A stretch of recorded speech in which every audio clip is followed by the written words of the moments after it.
Tension autour de la visite à Taïwan de la présidente de la Chambre des représentants des États-Unis. La Chine déclenche une série d'opérations militaires. De Kaboul à New York, réaction après la mort du chef d'Al-Qaïda Ayman al-Zawahiri, tué dimanche matin par une frappe de drone américain. 2 ans après l'explosion au port de Beyrouth, la famille Najjar, qui a perdu sa fille de 3 ans, continue de se battre pour obtenir justice. Victoire importante pour les défenseurs du droit à l'avortement au Kansas lors d'un référendum. Un scrutin vu comme un test politique aux États-Unis.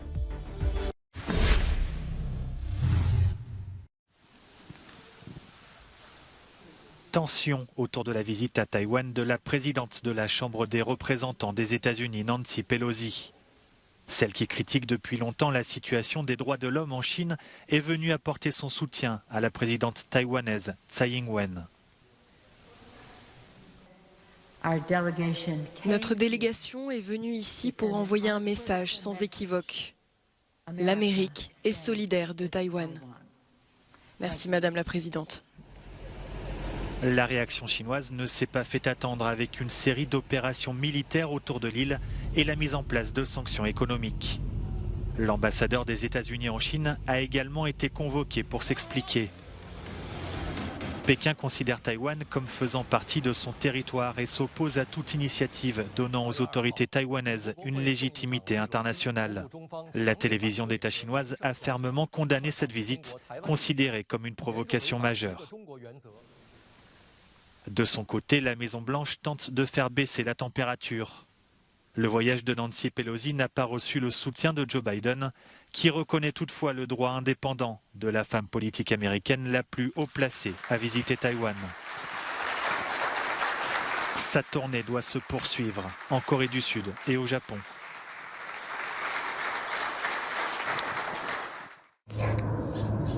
Kaboul, tôt, dimanche matin. De la fumée s'échappe de ce bâtiment. Le chef d'Al-Qaïda, l'Égyptien Ayman al-Zawahiri, vient d'être tué par une frappe de drone américain. Il était l'un des terroristes les plus recherchés au monde, l'un des cerveaux des attentats du 11 septembre qui avait succédé à Oussama Ben Laden à la tête de l'organisation terroriste islamiste. Près d'un an après le départ chaotique des troupes américaines d'Afghanistan, le porte-parole du Conseil national de sécurité de la Maison-Blanche s'est félicité de la réussite de cette opération. Cette action démontre que même sans les forces américaines sur le terrain en Afghanistan, nous restons capables d'identifier et de localiser le terroriste le plus recherché du monde, puis de prendre des mesures nécessaires pour l'éliminer. Dans les rues de la capitale afghane, certains habitants restent sceptiques, comme Mohammad, étudiant. Je ne pense pas que le chef d'Al-Qaïda se trouvait à Kaboul, estime-t-il. Il s'agit d'un groupe terroriste. Je ne pense pas qu'ils puissent envoyer leur chef en Afghanistan. Et l'attaque qui s'est produite n'était selon moi qu'une attaque pour créer la peur parmi les gens. À New York, où près de 3000 personnes ont été tuées dans les attentats de 2001, l'heure était plutôt au soulagement. Charles, qui a perdu sa femme le 11 septembre, est venu se recueillir. Je suis ravi, dit-il. Quand j'ai appris la nouvelle, j'ai eu ce picotement du bas de ma colonne vertébrale jusqu'à mon cou. C'était juste waouh, juste comme ça. Ça a été agréable à entendre. Près de 20 ans après les attentats du 11 septembre, l'émotion est toujours tangible sur le site du World Trade Center.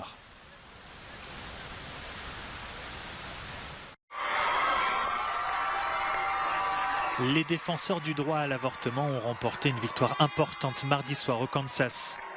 Les électeurs de cet État, pourtant conservateurs, ont largement rejeté une proposition visant à supprimer le droit à l'IVG lors d'un référendum. Avec un taux de participation qui a dépassé les 50%, le non l'a emporté avec près de 20 points d'avance.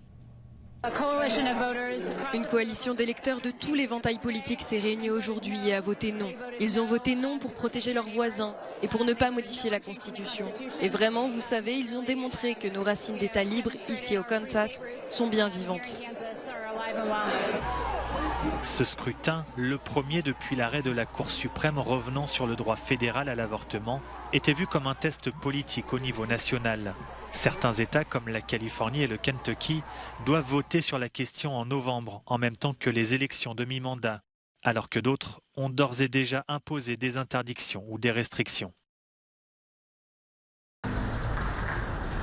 2 ans après l'explosion au port de Beyrouth, le Liban reste meurtri par un drame qui a touché de nombreuses familles. Parmi elles, nous retrouvons Paul et Tracy Najjar, les parents d'Alexandra, une des plus jeunes victimes de l'explosion.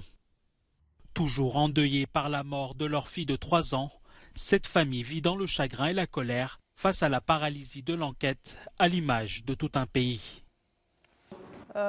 Nous disons toujours que nous nous battrons pour la justice et pour la vérité jusqu'au jour de notre mort. Et si nous mourons et qu'il n'y a toujours pas de justice, je veux qu'Axel, son frère, poursuive la cause. C'est important pour moi qu'il puisse ressentir dès son plus jeune âge cette nouvelle vie qui est désormais la nôtre. Une vie de lutte, de recherche de la justice et de la vérité. La vie du 4 août. La famille ainsi que de nombreux Libanais accusent la classe politique de complicité et de négligence dans l'explosion.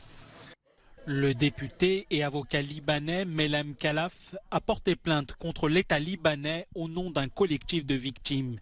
Mais les investigations sont là aussi suspendues.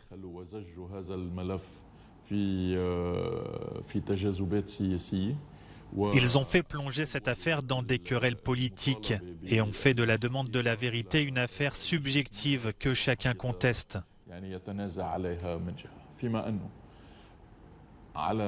Les politiciens doivent retirer leurs mains du pouvoir judiciaire afin que celui-ci puisse d'abord faire respecter le droit, puis rendre la justice.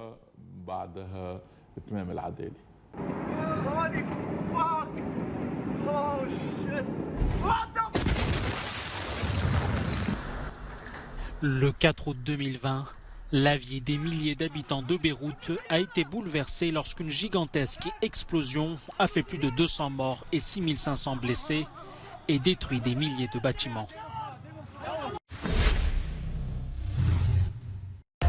Au Chili, un gigantesque gouffre parfaitement circulaire de 32 mètres de diamètre est apparu dans une région minière au nord du pays.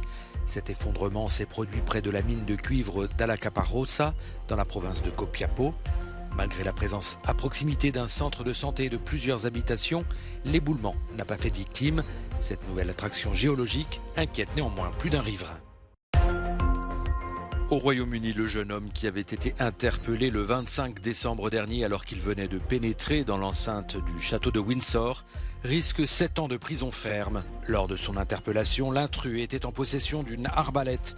Il vient d'être inculpé de trahison et de menaces de mort à l'encontre de la reine. Elisabeth II se trouvait à Windsor avec sa famille au moment des faits. 4 pays d'Amérique du Sud ont lancé une candidature commune sans précédent pour accueillir la Coupe du Monde de football de 2030. L'Uruguay, l'Argentine, le Paraguay et le Chili espèrent décrocher la compétition pour le centenaire de la Coupe du Monde. Le tournoi réunira 48 équipes dans 14 stades pour environ 80 matchs. La dernière Coupe du Monde organisée en Amérique du Sud remonte à 2014. C'était au Brésil. Si le serveur ne vient pas vous apporter votre boisson, c'est normal. Le secteur touristique en Europe cet été peine à trouver du personnel. C'est l'Italie qui est le pays le plus touché par cette pénurie. 250 000 travailleurs manquent cette année.